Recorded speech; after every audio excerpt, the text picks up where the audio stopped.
cursed to put my hands on everything.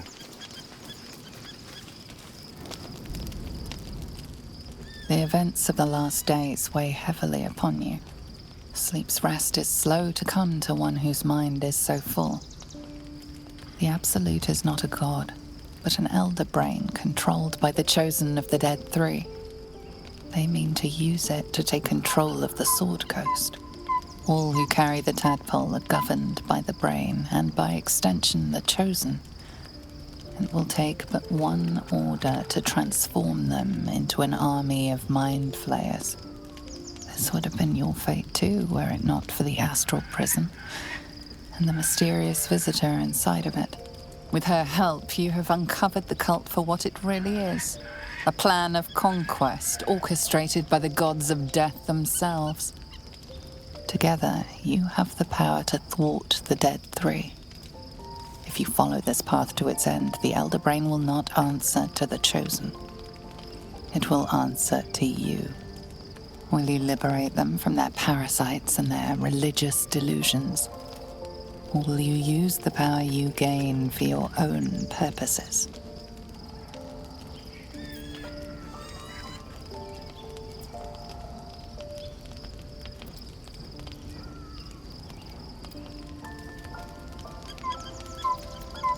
You will not have long to wait. All you need to do now is sleep. But sleep is not for you. Hear me. Gather. The reckoning is upon us. The city thirsts for domination. March. Join power. We're under attack. Help me.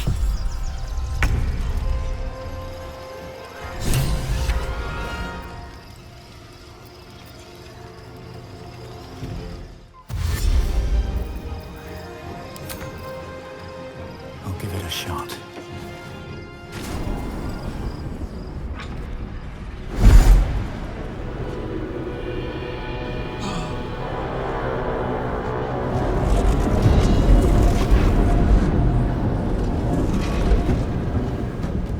That thing's about to blow.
Before you do anything, I am your ally. We are in danger. Oh, shit. A mind flayer. The Githyanki is the source of our protection against the Absolute. I must subdue him, or everything we've worked towards is lost. Don't let my form deceive you. I am the one that's been protecting you.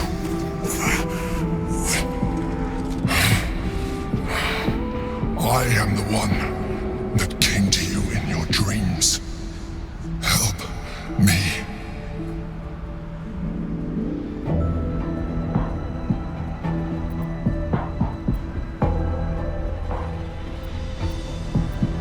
You saved a child from a viper back in the Druid's Grove.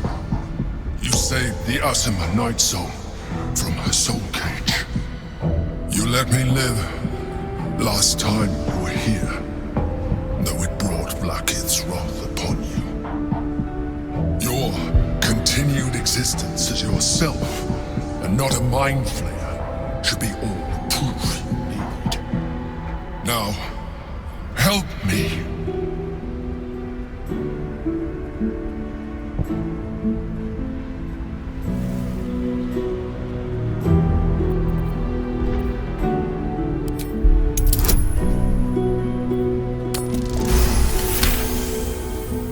Despite your best attempts to be subtle, the Mind Flayer's awareness is everywhere. You blunder in its presence like a warg pup learning to walk. You must be joking. I am telling you my thoughts directly into your head. But if you insist on taking a look for yourself, be my guest. Nothing in your colorful existence to date could have prepared you for this.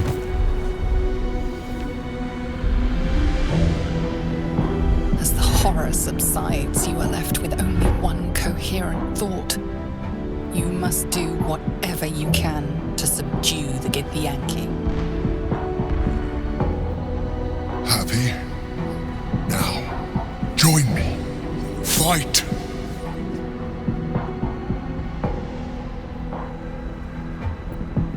Together, we can turn the tide.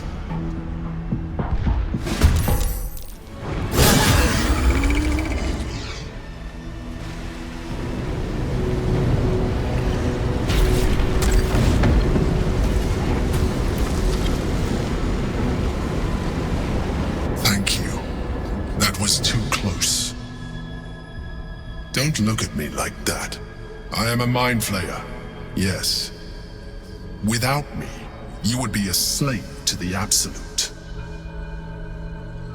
Of all the things to be indebted to, a bloody mind flayer.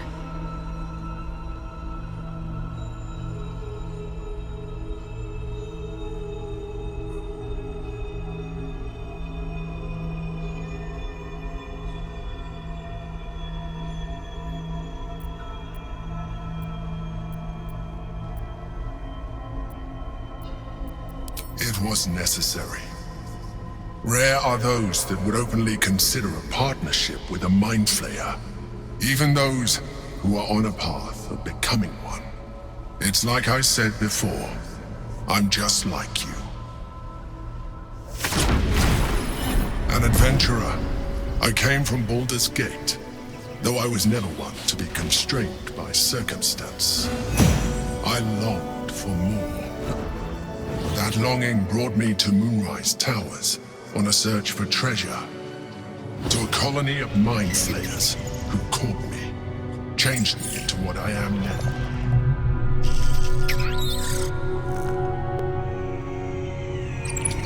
For years, I served the Elder Brain, the one you know as the Absolute. I was a thrall like any other, but I was fortunate. I broke free and started a new life in my old city. I sustained myself on criminals. Unglamorous, but there are plenty of them, rarely missed. And they fueled me while I did my work. I had the good fortune to meet Duke Stelmane. We formed a partnership, and through her, I became the governing force behind the Knights of the Shield. The largest mercantile operation in Baldur's Gate. People referred to me as the Emperor. Such was my influence. Though of course they had no idea what I really was. My needs were sated. I was happy for a while. Until my true nature was discovered by the tyrant himself. Lord Gortash. He tore me from my home and brought me back to the brain, where I became a slave once again. A slave he continued to call the Emperor.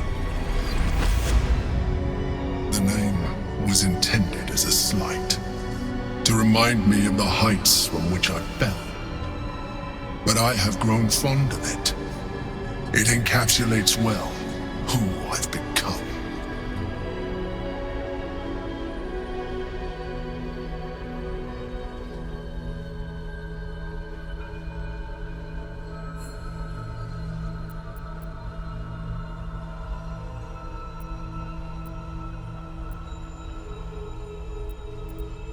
Indeed, his hubris knows no bounds. To enslave me, that was his nature. But to enslave an Elder Brain, a questionable decision. I shall look forward to sharing his downfall with you.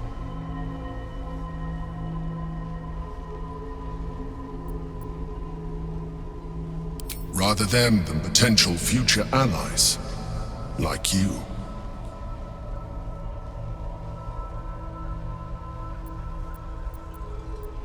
We fought to tame Prince Orpheus, the son of Gith herself. His power has been the source of your continued protection against the voice of the Absolute. The power to disrupt hive mind communication. It is the same power that enabled Orpheus's mother to bring about the fall of the Illithid Empire eons ago. A power she passed on to him, and that I leveraged for you. When Orpheus's mother left, a usurper took her place. Vlaakith declared herself queen of the Githyanki. Vlaakith wanted his power, but Orpheus rose against her, and so she sealed him and his honor guard within this prison. Bound by infernal chains, Orpheus could never leave. Bound by duty, his guard never would. They were close to breaking my hold on that prince. And if they had succeeded, we would be lost. I am relieved. You have embraced your potential enough that you could help me eliminate them.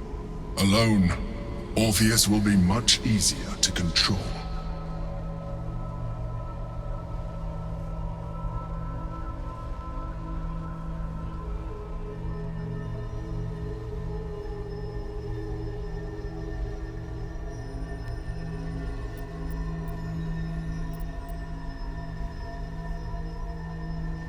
Most certainly Orpheus. He is a threat to her reign. Some Githyanki still revere him, in defiance of their teachings.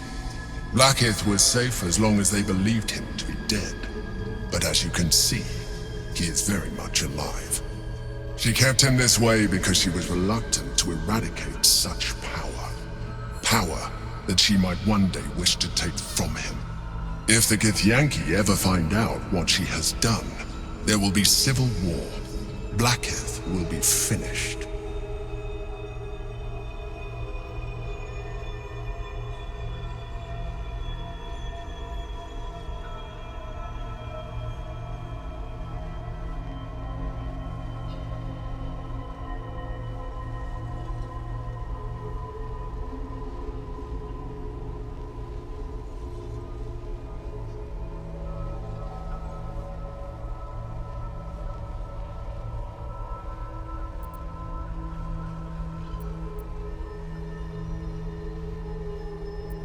No.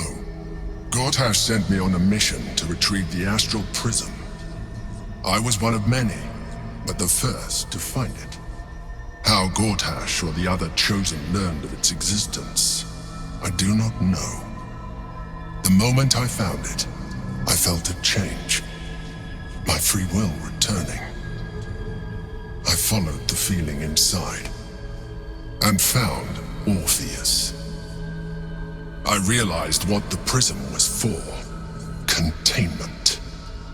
While my body was within the prism's bounds, my mind was free. I could resist the Elder Brain, the Chosen. Better yet, I could plan to overthrow them. All I needed to do was subdue Orpheus and find allies in the outer world. You.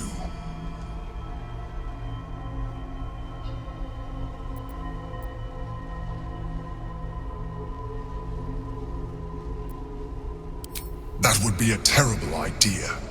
The moment he is free, he will attack you. Your only defense would be to kill him, and in so doing, he would doom us both.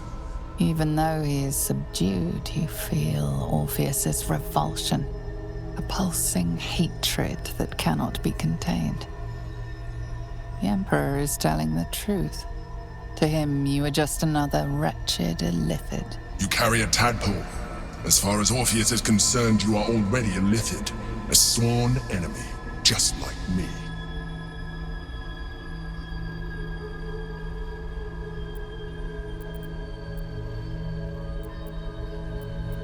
You are already more illithid than you realize.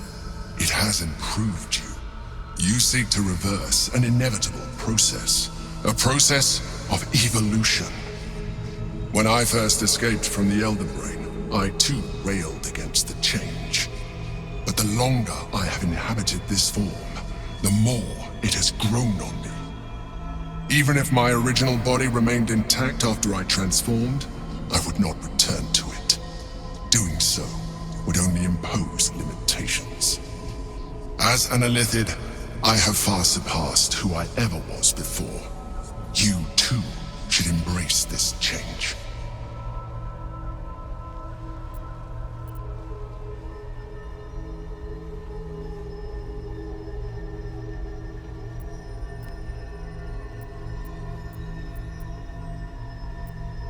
I believe we'll have a better chance of defeating the Elder Brain if you embrace your latent illithid potential. I've been studying you for a while now. I believe I can trigger the next stage of your tadpole's life cycle, while continuing to preserve your independence.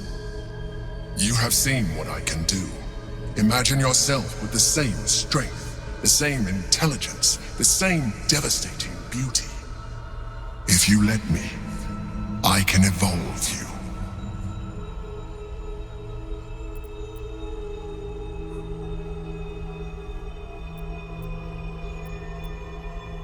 The answer is twofold. One, I can, but it would kill you, as I told you before. Two, why would I? You have done well with the limited form you have, but you would do far better as an illithid. So, do you wish to evolve or not?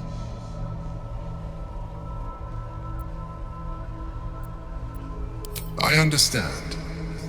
Let us hope then that your present self will be sufficient to deal with 3 gods of death and a giant magically enhanced Elder Brain. But in case you change your mind...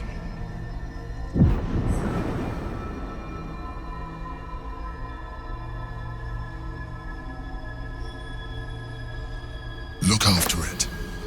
Use it when you're ready to evolve. You or your allies. It has vitality enough for you all, but we mustn't lose focus. We need to resume our journey. You heard the Chosen. The Brain has gone to the city, and the army marches to follow. We must not let them reach it. We must find the Brain, and bring it under our control.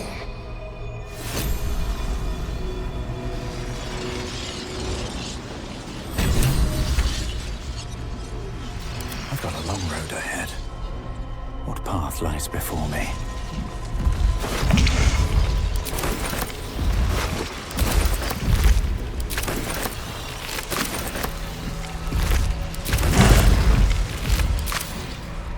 What's hiding here?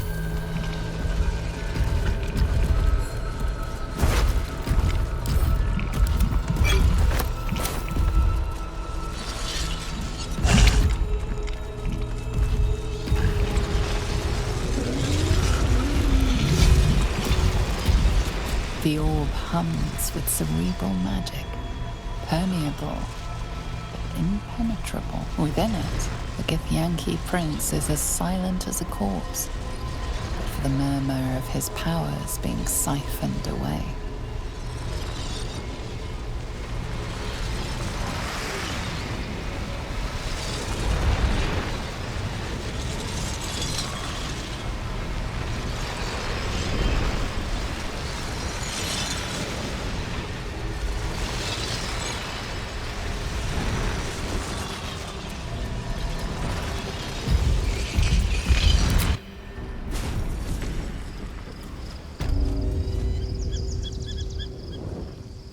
I'm done. I can't wait to sleep.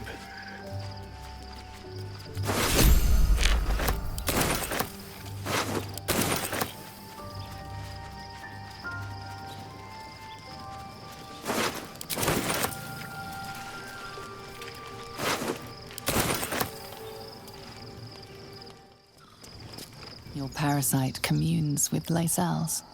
Her heart races as she learns of the events inside the astral prison. Orpheus, Gith's only son. He lives. It is not the Geich visitor that Vlaakith would destroy and Voss would set free. It is Orpheus, the blood of the mother, the prince of the comet. Listen close. The Emperor spoke only in half-truths.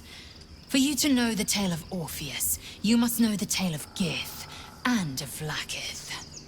Long ago, when we rose up against our Geich slavers, Mother Gith made for the Hells to secure an alliance with the archdevil Tiamat. Tiamat gifted the Githyanki our red dragons. Gith remained in the Hells, and Tiamat's envoy proclaimed Vlaakith our ruler. The first Vlaakith of many. It is Vlaakith 157 whom my people now call Queen.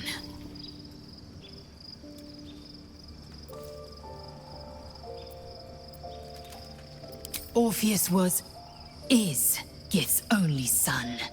He led his mother's own honor guard in a coup against Vlaakith I. It was Kithrak Voss himself who slayed the prince in vicious battle, or so the Varshas teach us. Yet the Prince of the Comet's been with us, subdued by that repugnant Illithid. Should Orpheus go free, he would tear Vlaakith's empire to pieces and build new glory from the scraps.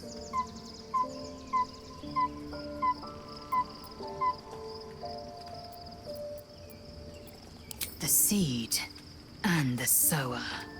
Every word Voss spoke, he spoke true. Orpheus is the living proof of the Queen's lies, and the living weapon that conquered our Geich slavers. One word from his lips, and the people would doubt.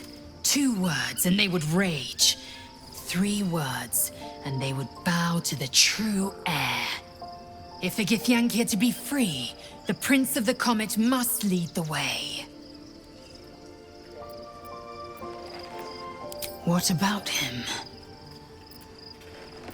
The historical slates describe Orpheus as a fearsome, terrible creature, powerful beyond measure and enthralled by the Geich. So mad with power, he'd smash through the Githyanki Empire and deliver the shards to his Illithid masters. And glowing with such psionic force that he and his red dragon blazed a trail through the skies. A lethal comet careening towards my people. Lies, of course. Vlaakith spread a false image of Orpheus as monstrous betrayer, and her knights as the butchers who sliced him through. She was right to fear him, I'll grant her that. So great is the comet, it could shatter her reign.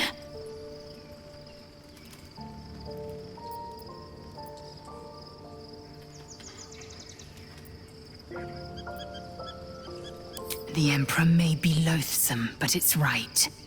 Orpheus can disrupt a Geich hive mind. A talent like that makes the Prince a powerful shield and a powerful weapon.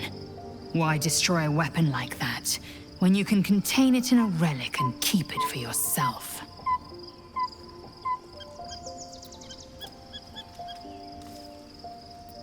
A weapon is only an asset for as long as it isn't pointed at you.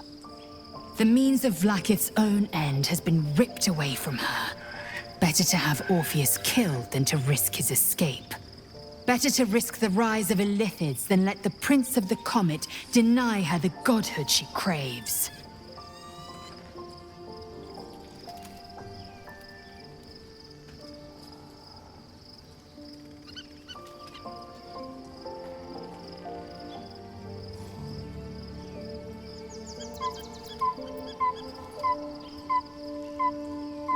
Orpheus is honor guard, loyal to the end. Trapped by Vlaakith in the same prism holding their noble prince, fruitlessly hacking at the sphere that contains him.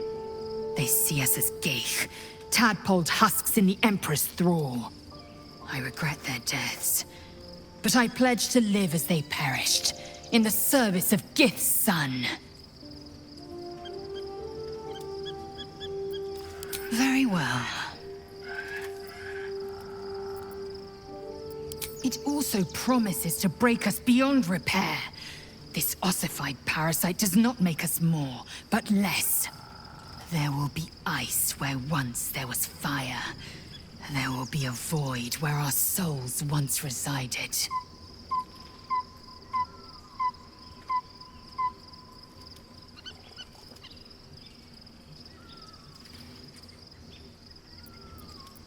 I know, and I won't.